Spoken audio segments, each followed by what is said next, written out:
shirki la qabtaba adoshina warshosh loo nabad shashaiyo shikaakiyo dad shuhubala iyo shalombiyo muruux siishida iyo la shahoor hadal shakar samaho adoshayba sheegta nuxur daran la sharshar meel shidee noqoto shacbigu marrabe halaga shiro shira shira shira danta guud u shuureeyo noo sheega wanaag la shaacin karo ushimihi sharwado shib naga dhahaa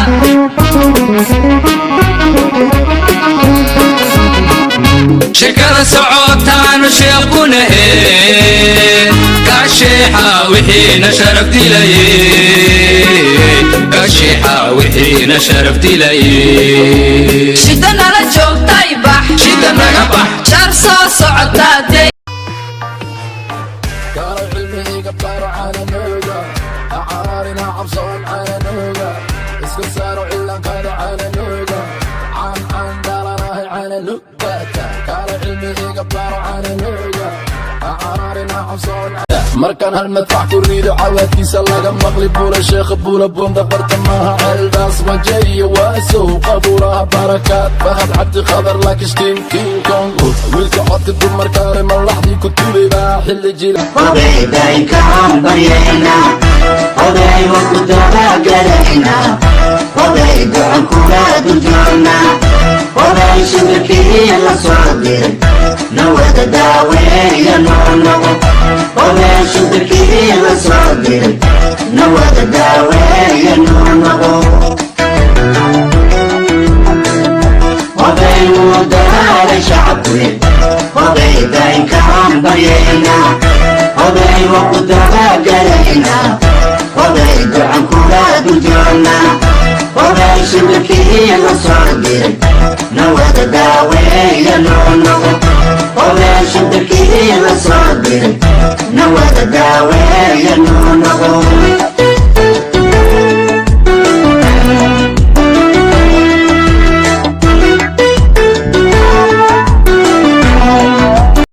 tani waa warbixin uu baahiyey waryo u dhashay dalka Masar oo lagu magacaabo Sabeer Mashhuur waxa uu ka hadlayaa xaaladda Soomaaliya si gaar ah waqtigan doorashooyinka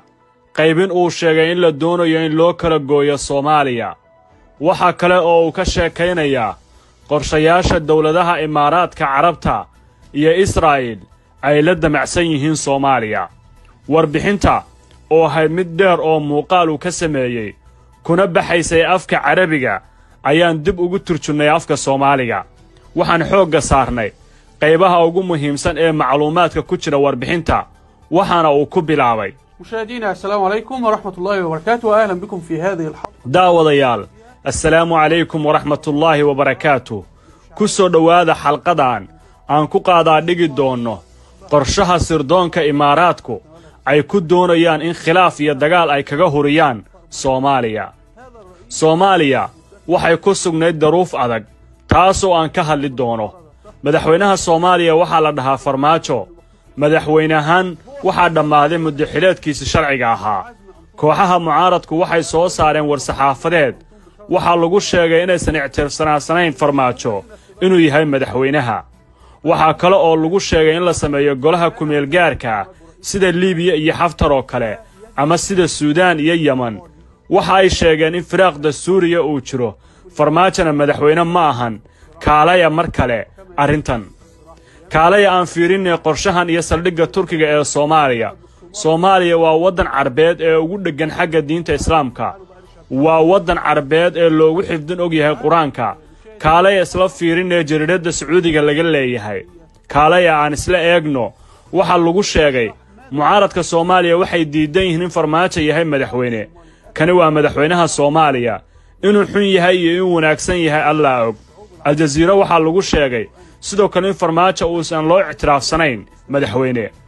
waxay soo saareen bayaan ay ku sheegeen in Farmaajo aysan u aqoonsanayn madaxweyne muddana aan loogu dari karin tani waxay timid kadib markii Farmaajo iyo madaxda isteediyada ama dawlad goboleedyada shanta ah si fiican ugu fiirso in Soomaaliya la kala jarjaro ayaa la rabaa waxay midowga musharaxiintu ugu yeereen in la dhiso golo ku meel gaar ah waxaad si fiican isha ugu fiijisaan shanta maamul ama shanta gobol tani waa qorshe socda oo loo ogol leeyahay in Soomaaliya laga tirtiro qariiradda ayuu ku yiri warbixintiisa. وفشلت حكومة فرماجو في مقدشيو وزعماء ولايات الصومال الفيدرالية الخمس. ركز كده في عبارة ولايات الصومال الفيدرالية الخمس، هنعود لها لأن ده مخطط. فرماجو wuxuu ugu yeeray madaxweynayaasha dawlad goboleedyada si fiican u fiiri madaxweynayaasha dawlad goboleedyada wada hadal 15 bisha Febraayo. المهم خلال بحثي على جوجل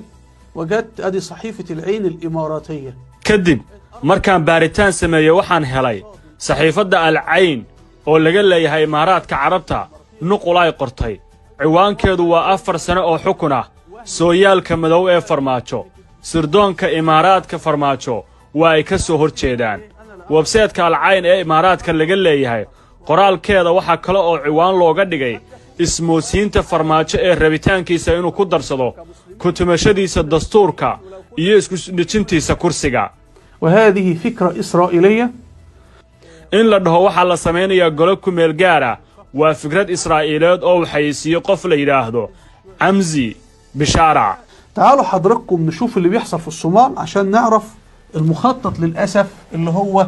بينفذ في الصومال حاليا. انظروا arinta kale soo dhawaada aan tusinay sida loo rabo in Soomaaliya loo kala jarjaro tanina waa qariidada Soomaali weyn intaas waxa goostay Kenya Ethiopia waxay goosatay inta oo loo yaqaan Ogaden Francisco waxa ay Soomaaliya ka jartay Djibouti Soomaaliya intaas baa soo hartay dagaal sokeeye ayay Soomaaliya ka rideen waxa dhacday inay soo ifbaxday gobol lagu magacaabay Somaliland iyo mid kale oo la dhaho Puntland bal miyaad suuraysan kartaan wadankan Soomaaliya oo isku diin ah isku luuqad isku asal ah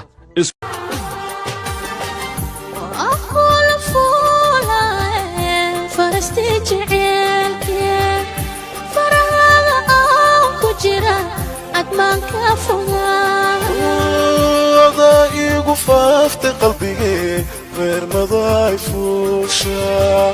في نار فسكا فوقي وريالا Fisher, I love you. فمدينة آتاي واكو صوفير سدي واكو صوفير سدي فرتي بالخير أنكو غفير مستي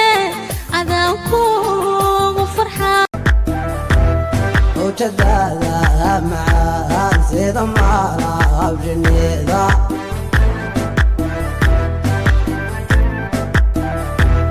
أزريدا هاي مكالا مارن دواح كبابناي بل وديدو هادي حدي عمبرتي هاي بيرلقيدو هادي حتى واح كبابناي بل وديدو وما هدافها وانا قدسها وحيد عيبة تكيس حياها والطريقة دورتها الله دور